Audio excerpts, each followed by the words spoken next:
দেশবাসী আপনারা কান খুলে শুনেন, আমাদের প্যান্ডেল খুলবে না, আমরা আগামীকালকে জলসা করব, আমাদের বক্তারা আসবেন, তোমরা যে যেখান থেকে আসবে এবং আমাদের জলসাতে যতগুলো দোকান পাটওয়ালা সবগুলোই লাগবে। আগামীকালকে তোমরা জমজমাট জলসা করো। পরের দিন আলহামদুলিল্লাহ জলসার শেষ নেই, আর মেলারও শেষ নেই, আর ছেলে আর মেয়ের ঘোরাঘুরির শেষ নেই, খেলা খেলির শেষ নেই। গার্জেন বড় বড় চুপ করে দেখছে, সর্দার বড় বড় চুপ করে দেখছে যে এটার নাম জালসা। যে জালসার ভেতরে বেটি ছেলে আর বেটা ছেলে একাকার হয়ে আছে, এটার নামই আসল ইসলামী নীতি। তাহলে এই প্রজন্মের ভেতরে কোনটা মারুফ এটা চেনার যোগ্যতা নেই, আর কোনটা মুনকার জঘন্য জিনিস এটা বুঝবার মতো মানসিকতা নেই, বিপন্ন মানসিকতার লোক বেঁচে আছে। তখন জেনে নিতে হবে, নবীজি বলছেন উল্টো সফর শুরু হয়ে যাবে। আল্লাহ কি বলবো আপনাকে, বোরকা পরে ঝাঁকে ঝাঁকি। গত পরশু দিনের জলসায় যাচ্ছি, তো বোরকা পরে আছে, তার মানে কি একটু শাড়ি নিয়ে এদের ভেতরে কমসে কম 200-250টা মেয়ে হবে, মাথাতে একটা গোল কেমন পেঁয়াজ লাগিয়ে আছে, আর বালগুলো সব click click click click click click করে সব জ্বলছে মাথাতে, আর সব কথা হবে। তা আমি বললাম আল্লাহ, এরই নাম পর্দা, আর এরই নাম মুসলমানের বেটি। তোর বাপ আর মা তোকে বোরকা দিয়েছে যে আমার বেটি পর্দানশীল, আর তোর মাথার উপরে আরেকটা ইলেকট্রিসিটির টাওয়ার আলোতে click click click click click click করে জ্বলছে। তোকে হায়াও লাগে না, তোকে লজ্জাও লাগে না, তোকে শরমও লাগে না। তাহলে কোন জন্মে এসে করেছি? জি, আজকে আপনারা আরম্ভ করে নেন, আগামীকালকে যারা বাজারে হলো আরম্ভ করতে পারবেন না। কেন যে আগামীকালকে হচ্ছে পহিলা দিন, বড় বছরের, নতুন বছরের। সেদিন সারা দুনিয়ার মুসলমানের বেটারা আর ভাই মুসলমানের বেটারা যত আনন্দ করার আছে চুটিয়ে আনন্দ করবে, যত মদ খাওয়ার আছে, বিয়ার খাওয়ার আছে, রকমারি বিয়ার খাবে, আর খাওয়ার পরে পিকনিকে যাবে, আর পিকনিকে যাওয়ার পরে ডিজে বাজাবে, আর ডিজে বাজিয়ে তাকে নিয়ে খালি খালি বোতলগুলোকে রোডে রোডে ফেলবে, আষাঢ় মেরে মেরে ভাঙবে, আর ডিজের সামনে খালি ডান্স করবে, আর করে করে করে করে রাতটা থেকে সকালবেলায় বাড়ি আসবে। কেমন হয়ে গেল? কি করে এলাম? বর্ষকে বরণ করে এলাম। তুমি না হলে বর্ষ বরণ হবে না। তোমাকে যদি জিজ্ঞেস করি যে মার্কেট থেকে ডিজে বাজলো সকাল পর্যন্ত, আর সকালবেলায় এলে তো আধুস হয়ে মধ্যখানে মাগরিব, তারপরে এশা, তারপরে ফজর, তিনটা নামাজ তোমার উপর দিয়ে গত হয়েছে, আদায় করেছ? তোমার না, এখনো কোনো সময় আমাদের কাছে নেই। যদি তুমি রাস্তাতেই পড়ে যেতে, অ্যাক্সিডেন্ট হয়ে যেত গাড়ি, তুমি নিজের নামাজ পড়তে পারোনি, তো তোমার নামাজটা কে পড়ে দেবে? যদি কেউ পড়ে দিতে চাই জানার পরে মানার পরে, তো তোমার মতো গরু যে নিজের নামাজ পড়েনি, তার নামাজ আমি পড়তে যাবো, আপনি পড়তে যাবেন, আমরা পড়তে যাবে কেন? ওরে আল্লাহর বান্দারা, জেনে রাখো, তোমার চরিত্র ভালো হতে গেলে জান্নাতের দোয়া পাবে, আর তোমার চরিত্র খারাপ হতে গেলে জান্নাতের মন্তব্য করবে। মানুষ বলে থাকে, মানুষের কথা ভাবতেন না। হাদিসে লেখা আছে, একটা তালেবে ইলম একখানা ছোট্ট ব্যাগ ঘাড়ে করে নিয়ে, এতদিন চিড়ে মুড়ি ব্যাগে আমার মা দিয়েছে, আর ছাদের দিনের একখানা কম্বলকে নিয়ে পাঞ্জাবি গায়ে দিয়ে ফিরে বাসা দিয়ে চলে আসছে। সেই আপনার মুড়ি লাগতে কাটতে কোথায় যাবে? সীতারামপুর মাদ্রাসা যাবো। তুমি তালেবে? হ্যাঁ। এই তালেবের জন্য কি লেখা আছে কিতাবের ভিতরে, হাদিসের ভিতরে?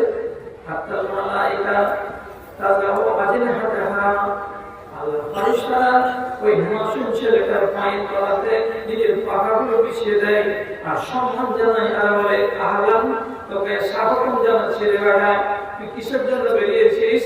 নিজের দিককে দিনকে জানার জন্য, শেখার জন্য বেরিয়েছিস। তারপরে নবীজি বলছেন এর জন্য অনেকেই দোয়া করে, করতে করতে তারা দোয়া করে হাত্তা লাহিতা নবী জফিল মায়ে, সমুদ্রের পেটে, নদীর পেটে, নালার পেটে যতগুলো মাছ আছে, সে মাছগুলো সম্পর্কে নবীজি বলছেন ওরাও দোয়া করে। কার জন্য? আপনারই একটা নাবালক বেটার জন্য, যে বাচ্চাটাকে আপনি ব্যাগের ভেতরে তিনখানা কিতাব দিয়েছেন, আম্মা পাড়া আর একটা উর্দু কিতাব আর আরবি কিতাব দিয়ে মাদ্রাসার দিকে রওনা করেছেন। কেন যে এই ছেলেটা দিন শিখবে বলে বেরিয়েছে, এর জন্য কি করে? আল্লাহর মাখলুক দোয়া করে। আর ব্যবহারটা যদি খারাপ হয়ে যায় তো মরণের দিকে তাকান, যারা সভাপতি আছেন তারা কি বলে? রাসূলুল্লাহ সম্বন্ধে একটা লাশ চলে যাচ্ছে, লাশটা যখন গেল তখন নবীজি জিজ্ঞেস করে বলছেন মুস্তারিহুন আও মুস্তারাহুন, এই যে লাশটা চলে যাচ্ছে আমলে করে নিয়ে যাচ্ছে লোকেরা, লোকটা আরাম পেয়ে গেল না লোকটা আরাম দিয়ে গেল? লোকটা আরাম পেয়ে গেল না লোকটা আরাম দিয়ে গেল? এর মানেটা কি? লোকটা যদি দিনদার হয়, ইমানদার হয়, তাহলে দিনদার মানুষের জন্য এটা দুনিয়া নয়। এখান থেকে সে চলে গেল মানে আরাম পেয়ে গেল, সে আরামের জায়গায় চলে গেল। আর লোকটা যদি বদ হয়, লম্পট হয়, মদখোর হয়, মাগবাজ হয়, শয়তান টাইপের হয়, রাসূলুল্লাহ বলেন মুস্তারাহুন, সে মুস্তারিহুন আরাম দিয়ে গেল। মানে কি? দেশের মানুষ আরাম পেয়ে গেল, এ মারা গেছে উত্তর মাথা উল্লুকের বেটা লম্পট মারা গেছে, এ মারা গেছে তো উল্লুকের বেটা ডান পিঠে চোখটা মারা গেছে। যে এলাকার মানুষেরা ওর ব্যবহারে প্রতিষ্ঠিত হয়েছিল, ওর ব্যবহারে সন্তুষ্ট ছিল না, তার জন্য ও মানুষটা যখন মরে যায় তখন দেশের মানুষকে আরাম দিয়ে যায়। তখন মনে হচ্ছে নবীজি বলছেন যখন এইরকম লম্পট করে যায় তখন আল্লাহর মাখলুক গরু, ছাগল, ভেড়া এরা সব নিজের নিজের জবান খুলে খুলে আনন্দ প্রকাশ করে আর বলে শুনেছি সে আমার মালিক শয়তানটা মরে গেছে। আরেকটা জানোয়ারকে নিজের ভাষায় ডেকে ডেকে বলে আর জানো আমাদের তোলা ২৪টা মারা গেছে, তুমি আনন্দিত হয়ে যাও। তাই একটা মানুষ মারা যাচ্ছে তার জন্য আল্লাহর মাখলুকগুলো, জানোয়ারগুলো পর্যন্ত দোয়া করছে। আর একটা ছেলে এমন কাজে বেরিয়ে যাচ্ছে যে তার জন্য আল্লাহর মাখলুকেরা ভালো দোয়া করছে। কেন? এটা ব্যবহারের জন্য। তাহলে মানুষের চরিত্র যখন খারাপ হতে হতে নিচে চলে যাবে তখন উল্টা সফর আল্লাহ তাআলা শুরু করে দেবেন। এখন চোখ দিয়ে আপনাকেও দেখতে হবে, আমাকেও দেখতে হবে দেশের পরিস্থিতিটা কতদূর কি হয়েছে। আমাদের দেশের ছেলেরা কি মারুফ কাকতালে বুঝতে চেষ্টা করছে? হ্যাঁ, যদি বলেন যে হ্যাঁ বুঝতে চেষ্টা করছে, তাহলে আপনাকে একটা কথা বলতে হবে যে আমরা মাওলানা সাহেবেরা, মৌলভী সাহেবেরা হাজার গল্প করে বলছি বিগত আগে শ্বশুরের কাছ থেকে টাকা নেওয়া যাবে না।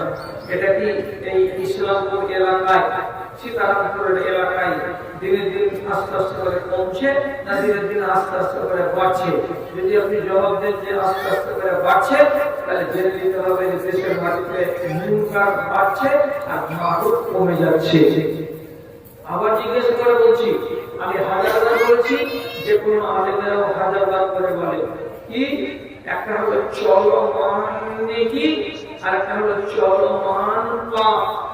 আপনি এমন একটা পাপ করবেন যে পাপের চাকা ঘুরতে থাকবে, একটা আপনি নেকি করবেন যে নেকিটা তার চাকাটা ঘুরতে থাকবে, এটাকে বলা হয় চলমান নেকি আর একটা হলো চলমান পাপ।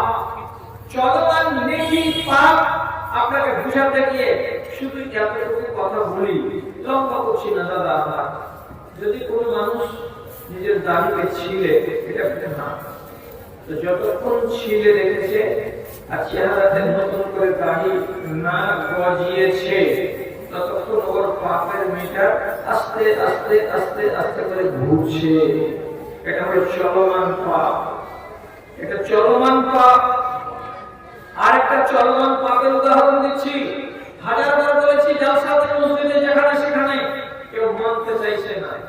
যদি নিজের বাপকে না বলে কোন নারী বিবাহ করে, এটা বিবাহ নয়। 3 বছর 4 বছর 5 বছর জিন্দগি কাটিয়ে নিল, 3টা বাচ্চা মা হয়ে গেল, আপনি বলবেন ওরা সব ঠিক হয়ে গেছে, ওর বাপ রাজি হয়ে গেছে, মা রাজি হয়ে গেছে, পুষ্টি রাজি হয়ে গেছে। আল্লাহর কসম, যেদিন বিবাহটা হচ্ছিল সেদিন বাবা নারাজ ছিল, আর এই বিবাহটা পবিত্র নয়, এটা হলো হারাম বিবাহ। আর যে কটা বাচ্চা পয়দা হয়েছে সেটি হচ্ছে জালিম বাচ্চা।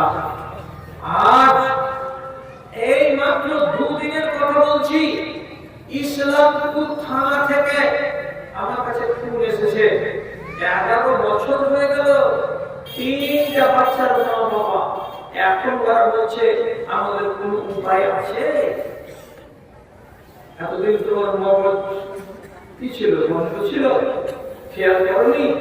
এভাবে যে মেয়েটা বিবাহ হলো আর মেয়ে মারুতিতে চড়ে শ্বশুর বাড়িতে গেল, আর যাওয়ার পরে রাত তখন 8:30 9টা, তখন ওইরকম ভিড়ে ভাড়ে মানুষকে কাকে দেখেছে, উল্টো দিক দিয়ে বাড়ির পিছন সাইড দিয়ে মেয়েটি বেরিয়ে দিয়ে মেন রোডের পাশে ওর আকার প্রেমিককে দেখেছে, দেখে বলছে আমি এতদূর চলে এসেছি, এই জায়গাটা আমি আছি, তুমি তাড়াতাড়ি করে এসো।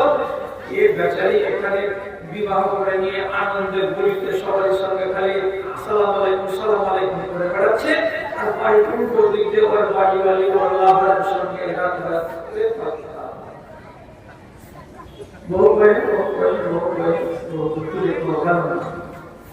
সকালবেলায় এলাম করলো, ও ওর নিজের যেখানে পছন্দ ছিল সেখানে চলে গেছে। কি করবে? হাত চুলকাতে বলছে যে দাম বন্ধ হয়ে গেছে, সব টাকা কি বললো, ছাড়ানো হলো না, ছুড়ানো হলো না। ওই লোকটার বাড়িতে জীবন কাটছে আজকে 11 বছর, 3টা বাচ্চার মা বাবা। এখন বলছে কোন উপায় আছে? মৌলানারা যদি মাথাটাকে ঠুকে ঠেকে দেওয়া বলেন যে 1 লাখ টাকা দিচ্ছি, আপনি এটাকে কোনো করে হালাল করে দেন তো। আল্লাহর কসম খেয়ে বলছি, মাথাকে ঠুকে দিয়ে আবার নতুন মাথা লাগাবেন, ওটাকে ঠুকবেন ভাঙবেন, তো এরকম পথ নাই। ও একটাই, যেটি ছেলে হয়ে গেছে সেটি জানলা, আর যেটি হয়নি আগামীতে হবে সেটিকে হালাল করতে গেলে আজকে জুতা খাও, আর খাওয়ার পরে নতুন করে তোমাকে ইজ্জত কাটতে হবে, আর কাটার পরে এই ছেলেটাকে বিয়ে করতে হবে। জুতা খেয়েই বিয়ে হবে না, কারণ যে ওই লোকটা যে তোমাকে বিয়ে করেছিল ওর কাছ থেকে তোমার তালাক হয়নি। তালাক হবে না হয় খোলা হবে, কোনো একটা হবে। যদি খোলা হয় আগে তার স্বামীর কাছ থেকে, তো 1 মাস তোমাকে রুখতে হবে, তারপরে তোমাকে জুতা দিয়ে বিবাহ করতে হবে। এখন কেন রাজি আর কেন রাজি নয়? এটা হলো চলমান পাপ। যতদিন না শুধরাবে ততদিন তার পাপের চাকা ঘুরতেই থাকবে। এখন আমাদের সমাজে পাপের সংখ্যা দিনের দিন বৃদ্ধি পাচ্ছে। এই জন্য আল্লাহ রাব্বুল আলামিন বলছেন যে এইগুলো বলছেন যে এইগুলো লক্ষণ যখন চোখের সামনে ওরা দেখে নিবে, তখন তোমরা জানবে যে দুনিয়ার বেশি দিন আর মেয়াদ নাই। আরেকটা লক্ষণ, সমাজে যারা শিক্ষিত লোক তাদের মূল্য দেওয়া হবে না, যারা আলেম তাদেরকে কোনো পাত্তা দেওয়া হবে না। যদি একটা তালাকের বিচার বসে তো বসবে তারা, যারা ডন তারা, যারা এই এলাকার মস্তান তারাই বসবে। কেউ যদি বলে এই মাদ্রাসার হেড মাওলানাকে ডাকো, কেন এটা হলো তালাকের মশলা, তালাকের মশলা গুলো মাওলানারাই ভালো জানে, তো ডনেরা বলবে মাওলানার এখানে দরকার নাই, 20 গ্রাম নিয়ে আমি 30 বছর ধরে বিচার করে বেড়াচ্ছি, আজকে এই বিচারটা আমি করতে পারবো না, নাকি আদাল কাউকে রাখতে হবে না। কেউ আলেমদের শিক্ষিত লোককে ডাকবে না কাজে, কথা বলবে না। রোহাই বাজাতো মাথা মোটা, যারা মাথা মোটা তারাই বেশি কথা বলবে, আর ওদেরই কথার দাম দেওয়া হবে। আর যারা পাতলা সূক্ষ্ম মেজাজের লোক আছে, শিক্ষিত লোক আছে, তাদের কথার কোনো মূল্য দেওয়া যাবে না, পাত্তা দেওয়া যাবে না। কেন? আমার বাবুতে বল আছে, আমার ডানার মামিক, আমার সান্দ্রভঙ্গ আছে, আমি যেটাই বলবো সেটাই ঠিক। আর মৌলানা আর মৌলবি আর্মি এমএ আর্মি পাস করাটা যা বলবে ওটা ঠিক নয়। দেখবেন যারা একেবারে অধম প্রকৃতির লোক, শিক্ষা নেই, দীক্ষা নেই, মাথা মোটা, আর সেই আবার মুরব্বি করে চলে যাচ্ছে, ওই আবার মাদ্রাসার সেক্রেটারি, ওই আবার মসজিদের ক্যাশিয়ার, ওই আবার সমাজের মুরব্বি। তখন জানতে হবে কি আর দেরি হবে না, সফর কাছে চলে এসেছে। আর কি হবে? আর কি নবীজি বলছেন হাত্তা ইয়াউদা আরজুল আলাবে মুরজান, আরবের মাটিতে অনেক রেগিস্তান আছে। সৌদি আরবের মাটিতে রবুল খালি বলে একটা মাঠ আছে, মোটামুটি 400 কিলোমিটার পর দিয়ে যদি চলে যায়, মানুষ চলে যায়, ডানে বামে কোনো গাছ পাওয়া যাবে না, বাড়িঘর পাওয়া যাবে না, এত বিশাল বড় রেগিস্তান, এত বিশাল বড় মরুভূমি। নবীজি বলছেন আরব দেশের মরুভূমিগুলো মরুভূমি হয়ে থাকবে না, মরুভূমিগুলোর মাঝে মাঝে নহর হয়ে যাবে, মরুভূমিগুলো যেখানে সেখানে গাছ বেরিয়ে যাবে, আর গাছগুলো বড় বড় হয়ে যখন দেখা দেবে তখন তোমরা নিজেরাই বুঝতে পারবে এই রেগিস্তান বালুচরগুলো বালুচর হয়ে আর থাকবে না। তাহলে যাত্রার সময় কাছে আসছে। আপনার কাছে বড় মোবাইল আছে, যদি বড় মোবাইল থাকে তো আপনি ইংরেজিতে রাখুন অথবা বাংলাতে বলুন, মাহমুদকে এমনি করে মোবাইলের মাইক্রোফোনটাকে চালু করার পরে বলুন যে আরবের রেগিস্তান। আপনার সামনে নতুন ফটোগুলো ভেসে ভেসে উঠবে, যে সৌদি আরবের পাহাড়ের কিনারায় জীবনে কোনোদিন গাছ দেখতে পাওয়া যেত না, ঘাস দেখতে পাওয়া যেত না, সেই আরবের মরুভূমির এলাকাগুলোতে বড় বড় হিজুরের গাছ, বড় বড় জঙ্গলি গাছ, এমন পর্যন্ত যারা টাটকা আলী আছেন তারাকে বলছি বাপজানেরা, আপনারা আরাফার মাঠে 30 বছর আগে একটা গাছ চোখে দেখতে পাননি বা আমরাও পাইনি।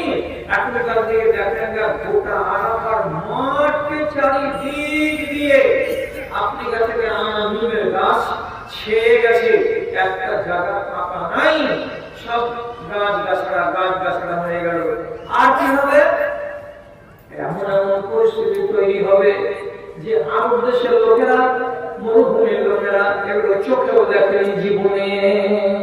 কেমন আরব দেশে বৃষ্টি হয় না, এটা তো দেখেন। সৌদি আরবের মাটিতে বৃষ্টি জায়গা 2-4 ফোঁটা করে বছরে 1 দিন কিংবা 2 দিন হয়, তাছাড়া বৃষ্টি সাধারণত আরবের মাটিতে হয় না। আচ্ছা, 2-3টা লোক একটু এরকম হাত থাকে না, একটু বলবেন কি যে গত বছর বলতে গিয়ে মাত্র 4 মাস আগে একটা যে বৃষ্টি হলো, তো দুবাই শহরের যেটা শাহরাহ, যেটা হচ্ছে মেন রোড, সেই মেন রোডের বুকলা, চামড়া, বালি, পাথর, চুন সবকে উড়িয়ে নিয়ে গেছে, কোনো চিহ্ন বলে বাকি নাই। এমন করে হাসপাতাল মাঠ বানিয়ে রেখে দিয়েছিল এই মাত্র 4 মাস আগে, 5 মাস আগে। তার দৃশ্যগুলো আপনারা কেউ দেখেননি? নিশ্চয়ই দেখেছেন। গাড়িগুলো যে ভাসছে পানিতে, ট্যাক্সিগুলো এখন দুখান নয়, শত শত ট্যাক্সি কেলার গাছের মতো ভাসছে চলে যাচ্ছে। কত পানি আল্লাহ তাআলা নাযিল করেছিলেন দুবাইয়ের মাটিতে এই গত জুলাই মাসের দিকে। আল্লাহ, এগুলো হচ্ছে মৌসুমের উল্টো খেলা। লক্ষণ কিসের? দুনিয়াকে বরবাদ করা। তারপরে রাসূলুল্লাহ বলছেন হাত্তা তালহাকা কামা ইলা উম্মতি মিন উম্মতি বিআদিল আওসান, এবং যখন দেখবে আমার উম্মতিদের এই পিছিয়ে একটা লোক, আমার উম্মতিদের মধ্যে থেকে কিছু কিছু মানুষেরা কি করছে, মূর্তি পূজকদের সাথে মিলে গিয়ে তাদের ভগবানের পূজা করতে লেগেছে। যদি দেখতে পাওয়া যায় মুসলমানেরা হিন্দুদের সাথে অমুসলিমদের সাথে তাদের উৎসবে শরীক হয়েছে এবং পূজার মণ্ডপে তারা যোগদান হয়েছে, আবার পূজার মণ্ডপে গিয়ে সময় যখন আসে তখন তার সামনে মাথা নত করছে, প্যান্ডেলের কাছে গিয়ে যেগুলো প্রসাদ দেওয়া হয় সে প্রসাদগুলোকে হাতে করে নিচ্ছে, আর মুসলমানের বাচ্চারা খাচ্ছে। যদি এমনটা দেখতে পাওয়া যায় তো জানতে হবে হে মুসলমান, তোমাদের উল্টো সফর শুরু হয়ে যাবে। দুবাই একটা মন্দির হয়েছে 250 কোটি টাকা দিয়ে, এটা জানেন তো? কত কোটি? 250 কোটি। উদ্বোধন করতে গেছিল ভারতবর্ষের প্রধানমন্ত্রী। সেদিন যখন প্রথম উদ্বোধন হলো, তো মন্দিরের সামনে দিকে যখন দেবীর নামে জল ঢেলে মন্দিরের উদ্বোধন এবং পবিত্রতা করা হচ্ছিল, তখন ওই ডাহিন দিকের হাতের সাথে আরেকখানা হাত মিলিয়ে দিয়ে আমার স্বজাতি পৃথিবীতে দাঁড়িয়ে আছে, ওর নাম হলো ইসলামী নাম, এবং দুবাই দেশটা ও হচ্ছে প্রধান ব্যক্তি, কর্মকর্তা। উনি হচ্ছেন রাষ্ট্রের হোতা এবং রাষ্ট্রের নেতা, দুজনে মিলে আরো 10 জন মুসলমান মিলে পূজাটা উদ্বোধন করলো। এরা যেগুলো যেগুলো কথা বললো, ওরাও আরবিতে দাঁড়িয়ে দাঁড়িয়ে ওগুলোই কথা বললো, অর্থাৎ পূজা তারাও করলো। তাহলে রাসূলুল্লাহ কি বলেছেন? আমার উম্মতীদের কিছু লোক যেদিন অমুসলিমদের সাথে মিলে যাবে আর যাওয়ার পরে তাদের মাহবুবের ইবাদত শুরু করে দেবে, সেদিন জানতে হবে তোমাদের উল্টো সফর শুরু হবে।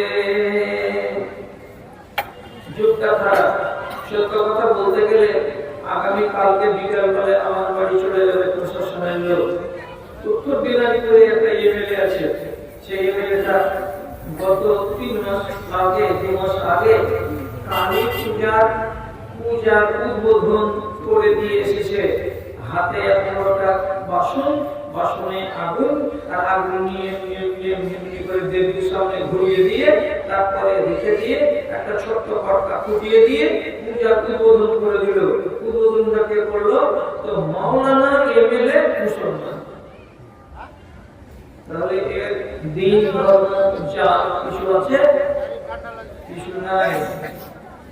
যেদিন উম্মত মুহাম্মাদিয়া কাজ শুরু করবে সেদিন জেনে নিতে হবে, চলো তোমাকে এখানে বেশি দিন থাকতে হবে না, তোমার এখান থেকে চলে যাওয়ার টাইম চলে এসেছে। তারপর রাসূলুল্লাহ বলেছেন, গ্রামে যদি 2-4টা ইমানদার থাকে, ইমানদারকে দেখতে গেলে মানুষের গা জ্বলবে, মানুষেরা তাকে দেখে পিল পিল পিল পিল করবে। ধরে আপনারা চায়ের দোকানে বসে আছেন, ওই চায়ের দোকানে একটা নামাজি মানুষ, দাড়িওয়ালা মানুষ টুপি মাথায় দিয়ে চলে গেল, ওই মানুষটা আপনারই গ্রামে, কিন্তু এই লোকটাকে দেখতে গেলে আপনারা নিজেরা চিমচি কাটাকাটি করতে শুরু করবেন। একজন আর লোককে বলবে, শরীর দিবে, দেখাটা কি ভেজা আর বলবে ক্যালকুলেটর দোকানে সব আমরা লাগিয়ে দিয়েছিল, যেখানে যেছে সেখানে কাজে লাগাইছে, কাজে লোকের কাজে এখন নয়। পরশুদিন শান্তরের দিয়ে বসেছিল ওখানে দোকানে, একটা লোক বলেছিল এই কথাটা শুধু বলেছিল, এই যুবককে বলেছিল এখানে তুমি ফাটার ফাটার করে না, যাও তুমি বাড়ি যাও, তোমার কাছে জ্ঞান দিতে হবে নাকি? এই কথাটা নিয়ে টুটু মেয়ে করতে করতে একটু গন্ডগোল হয়ে গেল।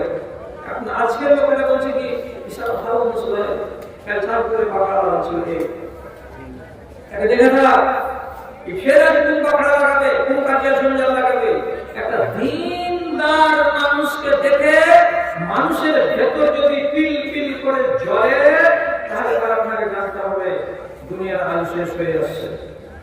জি, সময়টা কি এসেছে এখন মোটামুটি এইরকমই।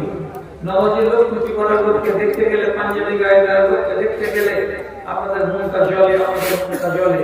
শেষে পরিস্থিতিটা কি দাঁড়াবে? পরিস্থিতিটা এই দাঁড়াবে, রাসূলুল্লাহ কি বলছেন?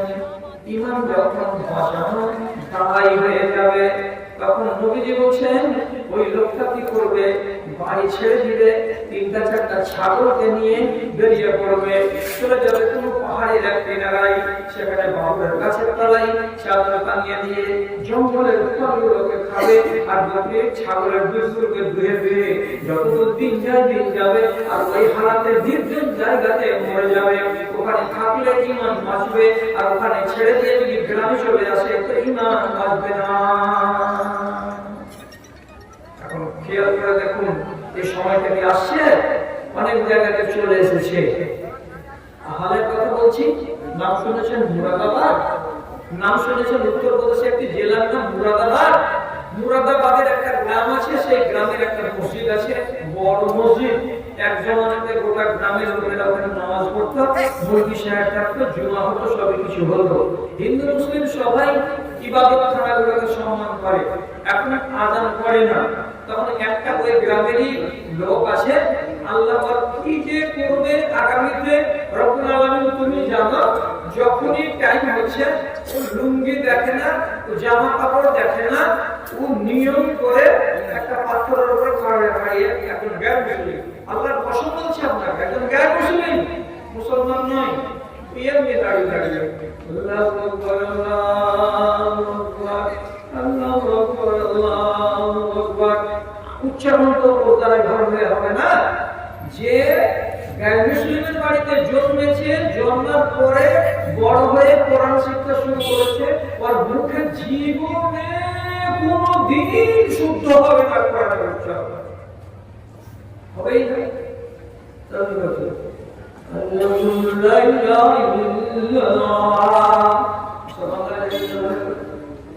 এই করে করে আজানটা দিচ্ছে নমাজি।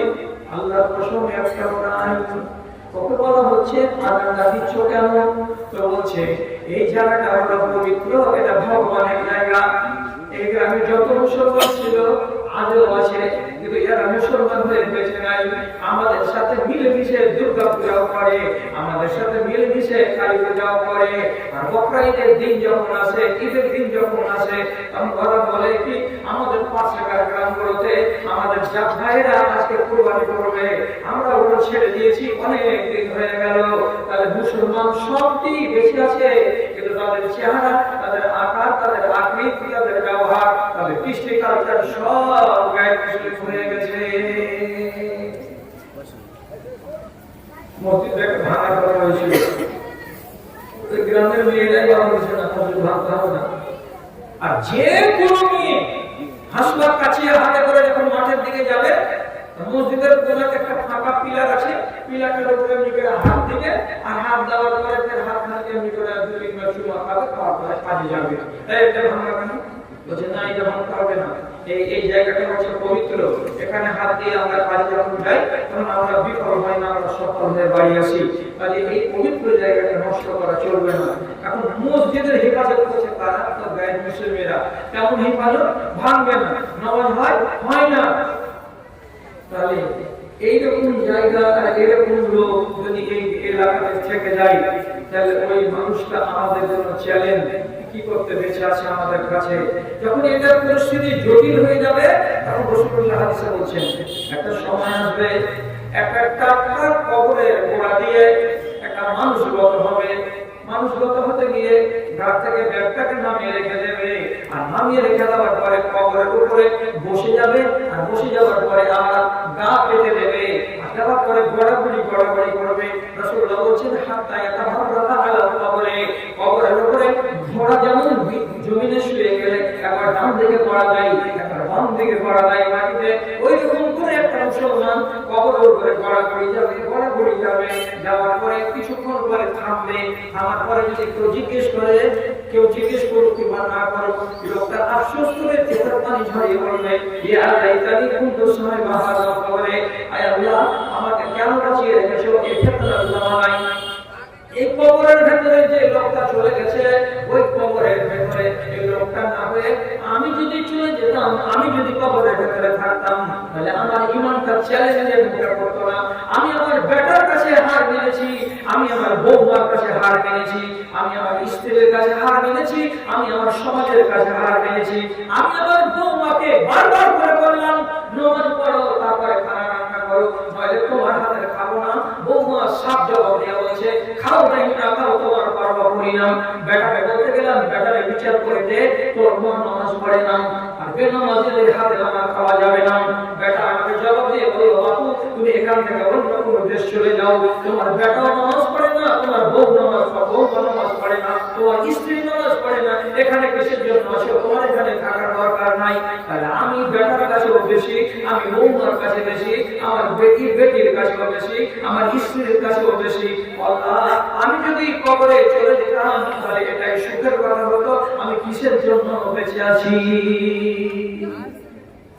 এগুলো বলার লোক চলে আসবে, আর একটু সময় বাকি আছে।